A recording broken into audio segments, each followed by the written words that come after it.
1992 সালের 5 ফেব্রুয়ারি ব্রাজিলের সাও পাওলোতে। তার পুরো নাম Neymar da Silva Santos junior. বাবার নাম নেইমার সিনিয়র। তিনি ছেলেকে আদর করে জুনিনহো বা জুনিয়র বলে ডাকেন। বাবা নিজেও ছিলেন একজন ফুটবলার, কিন্তু সেভাবে বড় কিছু করতে পারেননি। স্বপ্ন দেখতেন ছেলেকে দিয়েই পূরণ করাবেন ব্রাজিলের জাতীয় দলে খেলার স্বপ্ন।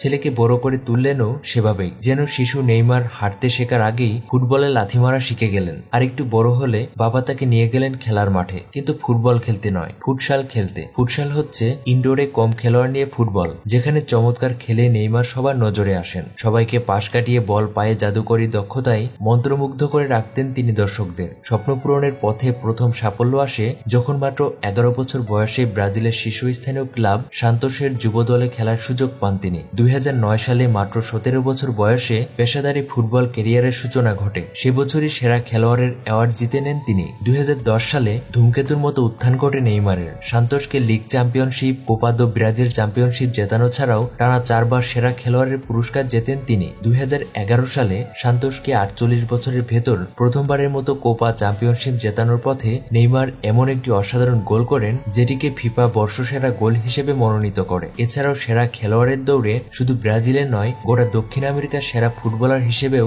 অ্যাওয়ার্ড জিতে নেন নেইমার। মজার ব্যাপার হচ্ছে নেইমারের ক্যারিয়ারের গতিপথ একদমই ভিন্ন হতে পারত, কারণ তার বয়স যখন মাত্র 14 বছর তখন খোদ রিয়াল মাদ্রিদ থেকে তার জন্য মোটা অঙ্কের বেতনের প্রস্তাব আসে। কিন্তু সান্তোস তাদের এই অসামান্য প্রতিভাধর খেলোয়াড়টিকে হাতছাড়া করতে রাজি ছিল না। তাই তারা রিয়াল মাদ্রিদের চেয়েও বেশি বেতন দিয়ে নেইমারকে রেখে দেয় নিজেদের কাছে। এই বিশ্বাসের প্রতিদানে নেইমার প্রত্যাশার চেয়েও বেশি সাফল্য উপহার দিয়েছেন সান্তোসকে। কিন্তু সান্তোসে আর কতদিন? নেইমারের মতো এত বড় মাপের আন্তর্জাতিক মানের তারকাকে নিজেদের কাছে ধরে রাখা সম্ভব নয়, সেটা সান্তোসও বুঝতে পেরেছিল। 2013 সালে নেইমার পাড়ি জমালেন যোগ দেন 222 মিলিয়ন ইউরোর দাও। তিনি জবাব দিয়েছিলেন, যেন আমি আমার পরিবারের যত্ন নিতে পারি, টাকা পয়সা নিয়ে যেন আমার বাবা মাকে কোনোদিন ভাবতে না হয়। নেইমার তার কথা রেখেছেন। অনেক খেলোয়াড়ই একটু খ্যাতি অর্থবিত্ত পেলে মাথা ঘুরে যায়, ধরাকে সরা জ্ঞান করতে শুরু করে। কিন্তু নেইমার এখনো পরিবারকে নিজের জীবনের চেয়েও বেশি ভালোবাসেন। প্রিয় বোন রাফায়েলার ছবি নিজের বাহুতে ট্যাটু করে রেখেছেন তিনি। এখনো নেইমারের বাবা সবসময় তার পাশে থাকেন। মায়ের জন্য নেইমারের ভালোবাসার তুলনা নেই। মাকে কাছে পেলে সব কষ্ট ভুলে যান তিনি। এর অভাব নেই। কিন্তু নেইমারই একমাত্র ব্রাজিলিয়ান ফুটবলার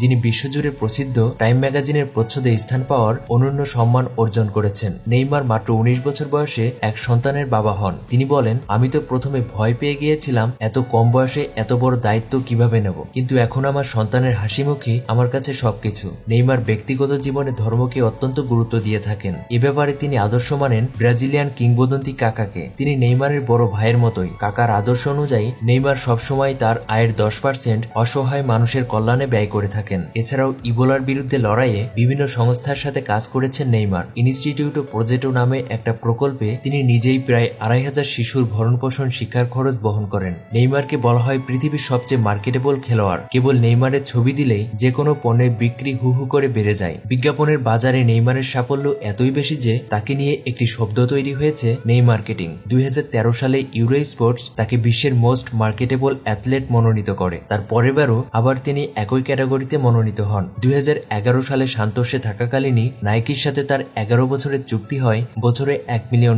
তখন তার বয়স কেবল 19 বছর। ইউরোপে আসার পর নাইকি তা বাড়িয়ে 10 মিলিয়নে উন্নীত করে, যেটা নাদাল বা শরাপোভাদের চেয়েও বেশি। 2016 সালের 7 তারিখে বিখ্যাত ফোর্বস ম্যাগাজিন এক আর্টিকেল প্রকাশ করে যে নেইমার সেই সময়টিতে রোনালদোর চেয়েও বেশি বিজ্ঞাপনযোগ্য ক্রীড়াবিদ ছিলেন।